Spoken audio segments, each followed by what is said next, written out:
I'm not a conspiracy nut. I don't believe the moon landing was fake, or that there's a secret world government run by lizards. I'm a sane, rational human being. With that said, I'm convinced my neighbour is building some sort of nest. I'm not joking. Let me explain.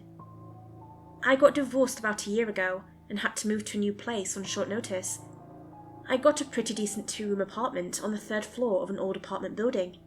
This place was probably built in the 50s, but I couldn't get a cleaner or cheaper apartment that isn't out of my price range. I moved in and tried to pick up the pieces of my life. At least my wife took all the heavy and expensive boxes in the divorce settlement. I only saw my neighbours in passing. There are 2 apartments per floor, and 5 floors in total. I live on the 3rd floor, and straight across from me is a retired elderly woman. She lives with 2 cats and has a younger man visiting about once a week. Probably her son. The 2 apartments below me aren't that interesting. A childless couple, and straight across from them, 3 college students. No big deal.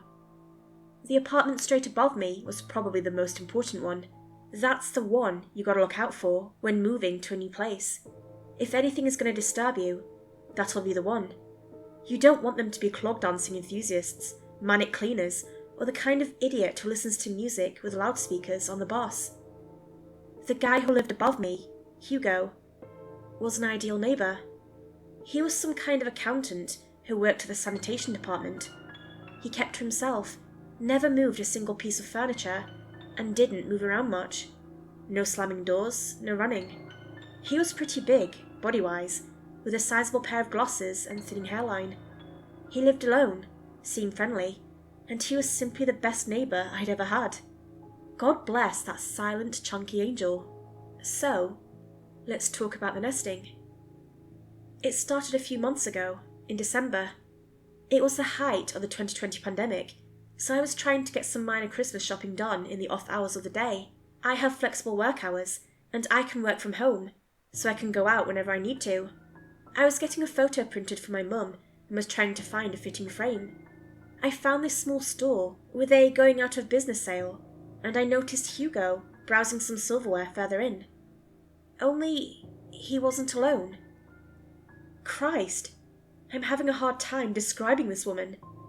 She was half his weight, an entire head taller, and she wasn't even wearing heels. Neck like a swan, thin shoulders and gorgeous nutmeg hair. She had a peculiar smell, like a mix of a bittersweet flower and honey. Pale, flawless skin. Red nails. I couldn't stop staring at her. Hugo told her something funny, and her laugh seemed to light up the entire room.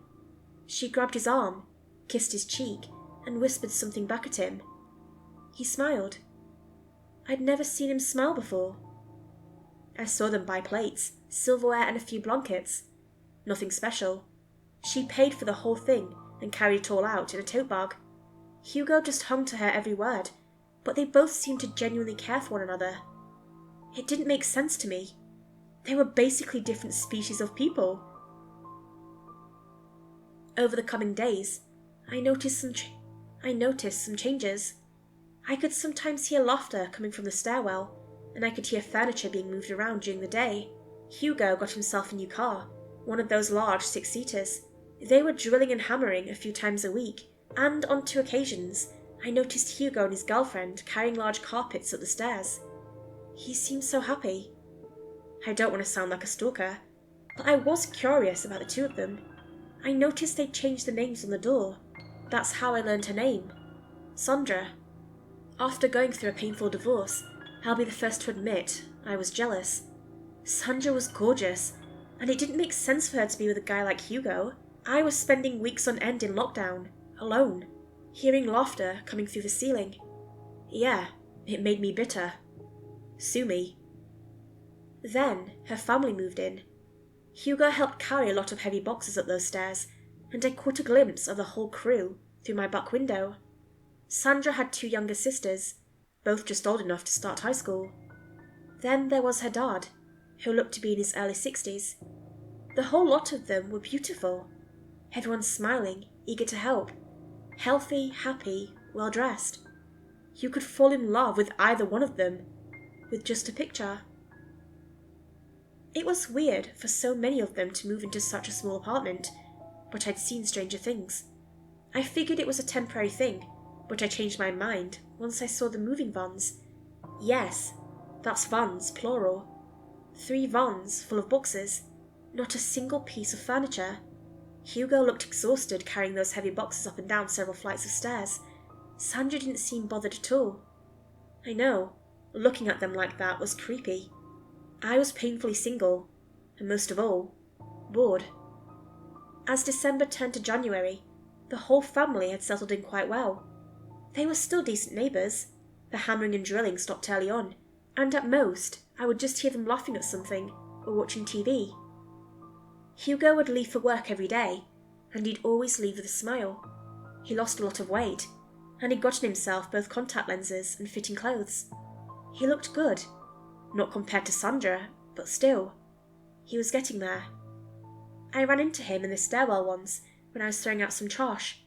He was just coming back from a jog, chugging some kind of sports drink. Hell, he was in better shape than I was. He smiled at me. "Hey, you're in 3B, right?" he asked. "Sure am. And you're 4B. "That's right," he smiled. "Look, if we ever get a bit too noisy, let me know, alright?" "Sure," I nodded. "It's fine, really. No bother. You guys holding out okay?"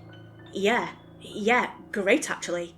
My fiancée got the bug early, so she's got the antibodies. The rest of us just have to wait for the needle." "No doubt." We smiled at one another and went our separate ways. Just a few steps later, I had to stop myself. I was too curious. "Hey, I gotta ask, how do you guys all live together in that small space? Doesn't it get crowded?" "Always room for family." Hugo smiled and finished his drink. "No room too small, no problem too big."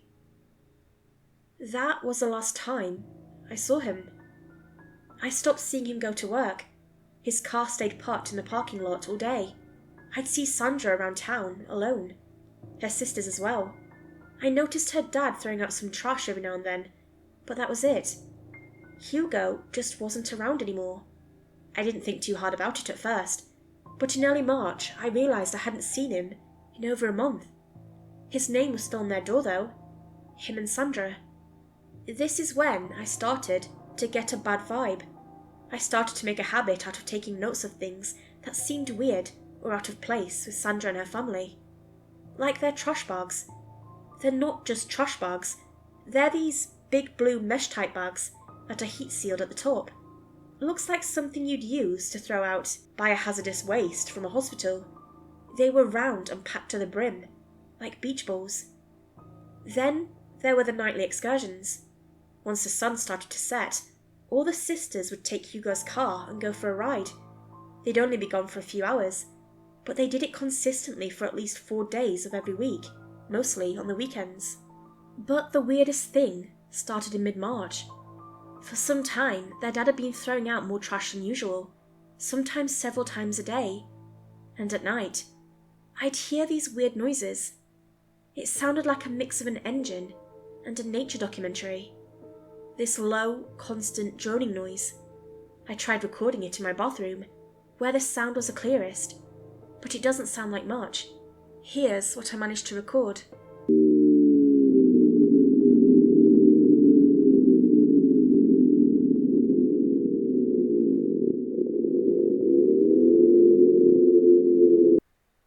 I'd hear that noise at least once a day, sometimes for an hour or two.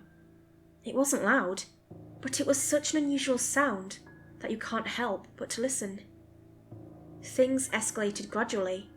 Sometimes I'd watch them come back from their drive with duffel bags full of something. At one point, they just had armfuls of branches and firewood. I made notes of all of it, complete with time and date. I was a bit obsessed.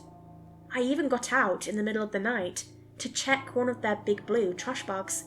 I poked one open and felt this intense dirt smell. The bag was just full of some kind of white ceramic and broken glass. I took a piece of the white stuff back home just to get a closer look. At this point, I still thought they were just weird people who'd done something to Hugo. I was still trying to piece it all together. That's the literal thought that made me realise this was something else entirely. To piece something together. I gathered the rest of the white ceramics from the bag and pieced it all together. Superglue. An egg. An actual egg, large as a football. This was the remaining shell. I didn't know what to think. I just hid it. All of a sudden, I started seeing that family in a whole new light. Branches, boxes, bags full of something smelling of dirt. In my notebook, I just made a single entry. They're nesting. At this point, it was the beginning of April, and my job was opening up to having people coming back into work. We were forced to come in at least twice a week to note our hours and report to our supervisor. I didn't mind getting out of the apartment for a while, even if I had to wear a mask and keep a sort of distance. It was fine. Once when I was coming home, I noticed my front door open. The old lady across from me was standing in the hallway, holding one of her carts. Something was going on, and the neighbours were antsy. Just as I was about to enter, Sandra stepped out. Sandra stepped out of my apartment. She fixed her brilliant smile on me.